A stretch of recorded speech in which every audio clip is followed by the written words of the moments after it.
तो अब हम स्टार्ट करेंगे बेसिक बफर की एग्जांपल और कैसे बेसिक बफर को बनाया जाता है और उसका एक्शन क्या है। बेसिक बफर H पॉजिटिव और OH नेगेटिव जो बाहर से ऐड किए जाते हैं उस बफर में, फिर कैसे वो उसको मेंटेन करेगा, कि कोशिश करेगा कि रेजिस्ट करे उस चेंज इन pH को। तो ये एग्जांपल हमारे पास NH4OH की है, अमोनियम हाइड्रोक्साइड की, और उसका सॉल्ट है हमारे पास अमोनियम क्लोराइड। तो सबसे पहले इसके बेसिक बफर को समझने के लिए, जैसे कि मैंने एसिडिक बफर को कहा था कि 3 कंपोनेंट्स हैं, तो इसके भी 3 कंपोनेंट्स आपको एटलीस्ट याद करने पड़ेंगे। Ammonium hydroxide as a base, उसके बाद वाटर दूसरा कंपोनेंट जिसमें उसको डिसॉल्व करवाया जाएगा और water as a solvent act कर रहा होगा, और तीसरा कंपोनेंट हमारे पास होगा उसका सॉल्ट। और वो सॉल्ट क्या होना चाहिए? स्ट्रॉन्ग इलेक्ट्रोलाइट होना चाहिए, स्ट्रॉन्ग आयनाइजिंग पावर का होना चाहिए, स्ट्रॉन्ग डिसोसिएशन पावर का होना चाहिए। तो सारी प्रॉपर्टीज अमोनियम क्लोराइड में मौजूद हैं, और उस सॉल्ट में कॉमन आयन भी होना चाहिए अमोनियम का। तो अगर हम देखें अमोनियम हाइड्रोक्साइड जब डिसॉल्व होता है तो उसका रिएक्शन रिवर्सिबल, और रिवर्सिबल के बाद वो अमोनियम प्लस आयन और OH माइनस आयन दे रहा है। बहुत वीक आयनाइजिंग पावर, बहुत weak dissociation power ammonium hydroxide की, बहुत ही वीक इलेक्ट्रोलाइट। इसका मतलब इससे बनने वाले NH4 पॉजिटिव और OH नेगेटिव बहुत ही कम मिलेंगे हमें, इतना ज़्यादा OH नेगेटिव ये सॉल्यूशन में नहीं दे पाएगा। तो ये तो डिसॉल्व हो गया, इसने इक्विलिब्रियम बना लिया। अब जब हम इसमें सॉल्ट डिसॉल्व करते हैं अमोनियम क्लोराइड, इसका तीसरा कंपोनेंट, बफर का तीसरा कंपोनेंट, तो इस रिएक्शन को यहाँ मैंने रिवर्सिबल लिखा है, इसको रिवर्सिबल नहीं लिखेंगे क्योंकि हमें पता है कि ये 100% क्या करता है, अमोनियम क्लोराइड डिसोसिएट करता है। ये स्ट्रॉन्ग इलेक्ट्रोलाइट है, ये सारा का सारा डिसॉल्व हो जाएगा और अमोनियम आयन हमें दे देगा और क्लोराइड आयन हमें क्या कर देगा, दे देगा, जिसकी वजह से ऊपर वाले इक्विलिब्रियम में डिस्टर्बेंस क्रिएट हो जाएगी।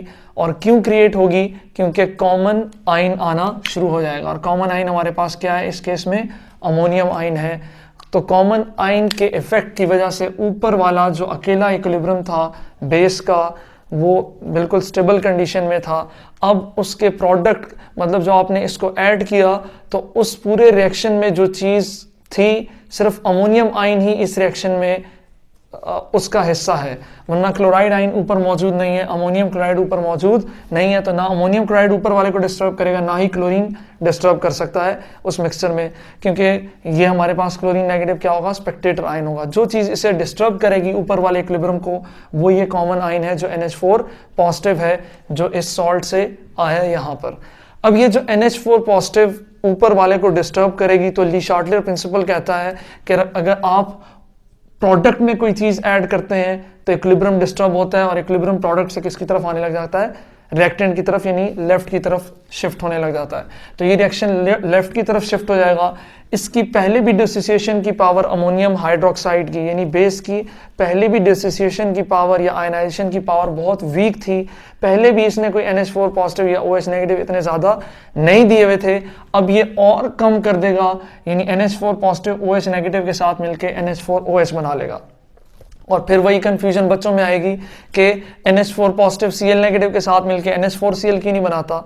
तो पॉइंट ही यही है कि ये NH4OH इस फॉर्म में ज़्यादा स्टेबल रहना चाहता है, NH4Cl इस फॉर्म में ज़्यादा स्टेबल रहना चाहता है। तो NH4 पॉजिटिव की ज़्यादा प्रोबेबिलिटी OH नेगेटिव के साथ मिलने की है, ना कि NH4 पॉजिटिव Cl नेगेटिव के साथ मिले, क्योंकि ये 100% इस फॉर्म में राइट में आयंस की फॉर्म में रहना चाहता है, और ये 100% चाहता है कि NH4OH की फॉर्म में रहे। तो NH4 पॉजिटिव की प्रोबेबिलिटी OH नेगेटिव के साथ है कि वो NH4OH बनाए। अब सपोज कर लेते हैं कि स्टार्टिंग में NH4OH की pH की वैल्यू हम कहते हैं कि मेरे पास 8 थी, सपोज इस पूरे बफर की, सपोज इसके pH की वैल्यू क्या थी, 8 थी। लेकिन जब आपने इसमें अमोनियम आयन ऐड कर दिया, OH नेगेटिव की कंसंट्रेशन और कम कर दी, तो OH नेगेटिव की कंसंट्रेशन कम करने से हमारे पास इसके pH की वैल्यू क्या हो जाएगी, शायद कम हो जाए थोड़ी बहुत, और वो कितनी हो जाए, 7.8 हो जाए।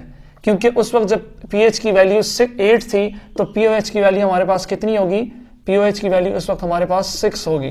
तो जब ये 7.8 हो जाएगा, तो ये 6 पॉइंट किस पे आ जाएगा, 6.2 पे। मतलब POH की वैल्यू बढ़ती जा रही है, और POH की वैल्यू के बढ़ने का मतलब है ये अपना बेसिक कैरेक्टर लूज करता जा रहा है। पहले बेसिक करेक्टर अच्छा था जब 6 था, अब जब 6.2 हो जाएगा तो बेसिक करेक्टर क्या होने लग जाएगा, कम होने लग जाएगा, क्योंकि पीओएच के बढ़ने का मतलब है कि बेसिक करेक्टर कम हो रहा है, पीएच की वैल्यू बढ़ रही है, मतलब एसिडिक करेक्टर की तरफ जा रहे हैं। तो इसकी वजह से यानी कॉमन आयन की वजह से थोड़ा बहुत इसके पीएच में चेंज आएगा और पीओएच में भी चेंज आएगा। अब ये जो कंपोनेंट बन चुके, सपोज ये 6.2 मैं कह देता हूँ, ये या मेरे पास पीएच चूंकि रिलेट कर रहे होते हैं हमेशा हम बफर में, तो सपोज इस पूरे बफर का जो पीएच की वैल्यू है 7.8 है। तो अब इस 7.8 को जो इस बफर का पीएच है, ये बफर इस 7.8 की वैल्यू को मेंटेन रखना चाहेगा जब बाहर से आप कोई एसिड डालेंगे H पॉजिटिव या बाहर से कोई OH नेगेटिव डालेंगे। तो जब आप इसमें H पॉजिटिव इंट्रोड्यूस कराते हैं, जब आप इसमें क्या इंट्रोड्यूस कराते हैं, H पॉजिटिव इंट्रोड्यूस कराते हैं, तो H पॉजिटिव एक एसिड से ही आया होगा, जैसे HCl है या जैसे HBr है, कोई स्ट्रॉन्ग एसिड हो, HCl, HBr, H2SO4। तो जब आप वो इंट्रोड्यूस कराते हैं तो यहाँ H पॉजिटिव के लिए क्या ऐसी चीज़ मौजूद है जो उसको न्यूट्रल की तरफ ले जाए, एक ऐसा कंपाउंड बनाए जो न्यूट्रल हो जाए और जो पीएच इफेक्ट ही ना करे, जो उस H पॉजिटिव की कंसंट्रेशन को नलिफाई कर दे, उसके इफेक्ट को खत्म कर दे। तो H पॉजिटिव किसके साथ मिल सकता है, तो वो यहाँ मौजूद OH नेगेटिव के साथ मिलकर फिर क्या बनाएगा, एक न्यूट्रल स्पीशी बना देगा जो वाटर है, और पीएच फिर भी क्या रहेगी, मेंटेन रह जाएगी।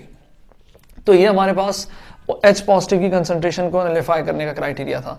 और यही हमारे पास क्या हो सकता है कि अगर आप OH नेगेटिव ऐड कर रहे हैं, यानी एज बेस ऐड कर रहे हैं, तो OH नेगेटिव किसके साथ मिल सकता है, NH4 पॉजिटिव के साथ मिल सकता है। और NH4 पॉजिटिव यहाँ बहुत सारे मौजूद हैं, किसकी वजह से, NH4Cl की वजह से। वो जब उसके साथ मिलेगा NH4 OH बनाएगा, तो जो हमारे पास OH नेगेटिव आया था, OH नेगेटिव आया था, वो NH4 पॉजिटिव के साथ मिलके हमारे पास क्या बना लेगा, NH4OH, और वो भी न्यूट्रल ही स्पीशी है। इसका मतलब जो बाहर से हमने OH नेगेटिव ऐड किया था उसने भी कोई चेंज नहीं दिया। तो H पॉजिटिव भी लाया गया, उसने वाटर बनाया, कोई चेंज नहीं लाया।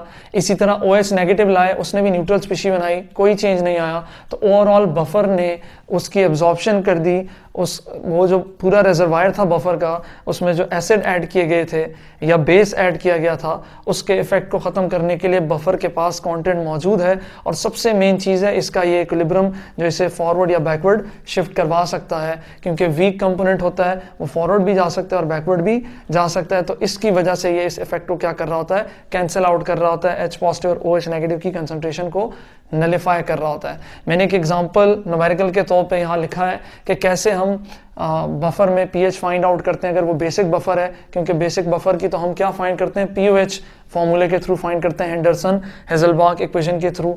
वो फॉर्मूला ऑलरेडी पिछली वीडियो में मैंने लिखा था, इसमें भी यहाँ लिखा हुआ है कि POH is equal to PKB, क्योंकि बेस है तो यहाँ हम ionization constant of a base use करेंगे, PKB plus log of salt. Salt की जगह कंजुगेट एसिड भी हो सकता है, हमेशा सॉल्ट नहीं होगा। वैसे जनरली यहाँ सॉल्ट भी लिखा जाता है, एसिड भी लिखा जाता है, लेकिन आपको याद रखना होगा पीओएच के केस में यहाँ सॉल्ट भी हो सकता है और कंजुगेट एसिड भी, और नीचे हमारे पास क्या होगा, बेस होगा। और बेस की कंसंट्रेशन कौन सी होगी, वो जो इनिशियल कंसंट्रेशन ली गई होगी। और सॉल्ट की कंसंट्रेशन कौन सी होगी, जो यहाँ सॉल्यूशन में मौजूद कंजुगेट एसिड्स हैं उसकी कंसंट्रेशन होगी। तो NH4 पॉजिटिव की जो कंसंट्रेशन होगी वो ऑलमोस्ट NH4Cl के बराबर ही होती है। तो हम कह सकते हैं कि जो NH4Cl की कंसंट्रेशन है वही असल में यहाँ ऊपर, और जो बेस की कंसंट्रेशन है वो ये NH4OH की स्टार्टिंग की इनिशियल जो कंसंट्रेशन है वो ली जाएगी। फिर हमें तो पीओएच मिल जाएगा, फिर जो फॉर्मूला हमें बेसिक पता है pH plus pOH is equal to 14, तो पीओएच की वैल्यू भी पता है, वाटर पीकेडब्ल्यू की वैल्यू भी हमें पता है 14 है, तो पीएच हम आसानी से क्या कर लेंगे, फाइंड आउट कर लेंगे। तो ये वो जो न्यूमेरिकल है जिसमें क्या कहा जा रहा है, calculate pH of solution obtained by mixing 0.3 moles of NH4OH और इन 0.4 मोल्स ऑफ NH4Cl। NH4OH की वैल्यू हमें दी हुई है 0.34 मोल और NH4Cl की वैल्यू हमें मिली है 0.4 मोल्स। तो अगर हम देखें कितने में, Kb की वैल्यू भी दी है उस बेस की, और वो कितनी हमारे पास 10⁻⁻⁶ इन 1 लीटर सॉल्यूशन, उसने वॉल्यूम भी दिया हुआ है। तो सबसे मेन इंपॉर्टेंट पॉइंट है, यहाँ हमें मोल्स दिए हुए हैं, मोलैरिटी नहीं दी हुई, चूंकि हमें यहाँ क्या पुट करना पड़ता है, कंसंट्रेशन के टर्म में मोलैरिटी पुट करनी पड़ती है। तो हम पहले इस मोल्स को किस में बदलेंगे, मोलैरिटी में, इसी तरह इस मोल्स को किस में बदलेंगे, मोलैरिटी में। और वो जो इक्वेशन, जो पीओएच की इक्वेशन है, यहाँ PKB की वैल्यू पुट करनी पड़ती है, और हमें क्या दिया हुआ है, KB की वैल्यू दी हुई है। तो ये पॉइंट्स आपने, और वॉल्यूम भी हमें दिया हुआ है 1 लीटर सॉल्यूशन। तो अगर मोल्स को पर लीटर हम डिवाइड कर दें तो हमें कंसंट्रेशन मिल सकता है, क्योंकि मोल्स पर लीटर हमारे पास क्या होता है, कंसंट्रेशन की यूनिट यानी मोलैरिटी की ही यूनिट है। इसी तरह 0.4 मोल्स को हम लीटर पे डिवाइड करें तो हमें क्या मिल सकता है, मोलैरिटी मिल सकती है। तो इसकी मोलैरिटी मिल जाएगी, इसकी मोलैरिटी मिल जाएगी, वो इन वैल्यूज़ में पुट कर देंगे। Kb की वैल्यू, हम जो वैल्यू हमारे पास Kb की है 10⁻⁶, उसका जब हम नेगेटिव लॉग लेंगे 10⁻⁶ का तो हमें क्या मिल जाएगा, Pkb की वैल्यू मिल जाएगी। तो हमें उसने कहा है कि फाइंड करें क्या चीज़, pH। तो फॉर्मूला अगर हम देखें तो पहले हम कौन सा फॉर्मूला लगाएंगे, POH का, कि POH is equal to Pkb plus log of salt और बेस। Pkb की वैल्यू हम कैसे निकालेंगे, नेगेटिव लॉग ऑफ 10⁻⁶, तो उससे हमें मिल जाएगा +6 प्लस लॉग ऑफ, अब जो सॉल्ट की वैल्यू है वो NH4Cl की वैल्यू होगी जो 0.4 मोल थी, तो वो मोल थी डिवाइड बाय वॉल्यूम मैंने किया। अब वॉल्यूम कुछ भी हो सकता है, लेकिन यहाँ वॉल्यूम हमारे पास कितना है, 1 लीटर है, तो मैंने यहाँ वॉल्यूम का फैक्टर क्यों लिखा है अभी थोड़ी देर में मैं आपको समझाता हूँ। इसी तरह जो बेस है हमारे पास उसकी वैल्यू कितनी है, 0.34 मोल ऑफ NH4OH, तो 0.3 मोल लिखा कंसंट्रेशन के टर्म में, ब्रैकेट में बंद किया, और इसी तरह वॉल्यूम नीचे लिखा। आपको याद होगा मैंने कहा था हाइड्रोलिस यानी जो डाइल्यूशन है, या जो जितना आप अमाउंट ऑफ वाटर ज़्यादा करते जाएंगे किसी बफर में तो बफर के pH पे या pOH पे इफेक्ट नहीं होगा। अगर यहाँ 2 लीटर लिखा होता, यहाँ 1 लीटर है, चूंकि क्वेश्चन में 1 लीटर है, तो अगर यहाँ मैं लिखूँ 1 लीटर और यहाँ भी फिर मुझे लिखना पड़ेगा 1 ही लीटर, क्योंकि एक ही मिक्सचर है, एक ही कंटेनर में, एक ही फ्लास्क में रिएक्शन चल रहा है, तो 1 लीटर को क्या कर देगा, कैंसिल कर देगा। इसी तरह अगर आप इसको और डाइल्यूट कर दें और ये वैल्यू आप चेंज कर दें और आप कहें कि 1 लीटर नहीं है, ये 10 लीटर है, तो डाइल्यूट करने से ये 10 लीटर फिर भी इस 10 लीटर के साथ कैंसिल होगा। इसका मतलब डाइल्यूशन की वजह से हमारे पास pH इफेक्ट नहीं होता, pH इफेक्ट इतना नहीं होता, थोड़ा बहुत होता है लेकिन इतना ज़्यादा इफेक्ट नहीं आता इस फॉर्मूले के थ्रू अगर हम देखें तो लीटर चेंज होने से कोई फर्क पड़ने वाला नहीं है। तो हमारे जो लीटर की वैल्यू है उसको जनरली मैं वॉल्यूम की फॉर्म में लिख रहा हूँ, और वॉल्यूम एक दूसरे का इफेक्ट क्या कर सकेंगे, कैंसिल कर देंगे। तो हमारे पास ये 0.4 है, 0.4 अब जो मोलैरिटी, अब चूंकि मोलैरिटी होगी क्योंकि वॉल्यूम भी इन्वॉल्व हो गया था, 0.4 मोलर 0.3 मोलर, 0.4 0.3 के पॉइंट्स हम कैंसिल आउट करें तो हमारे पास 4/3 आता है, और अगर हम लॉग 4/3 का लॉग लें तो हमारे पास वैल्यू आती है 0.12। अब ये 0.12 जो हम 6 के साथ ऐड करते हैं तो हमारे पास pOH की वैल्यू बनती है 6.12। तो हमारे पास pOH आया है, pH हम कैसे फाइंड करेंगे, जो ये फॉर्मूला मैंने लिखा है कि हम सिंपल वाले फॉर्मूले से फिर pOH की वैल्यू पुट करेंगे और हमारे पास pH की वैल्यू आएगी 7.88।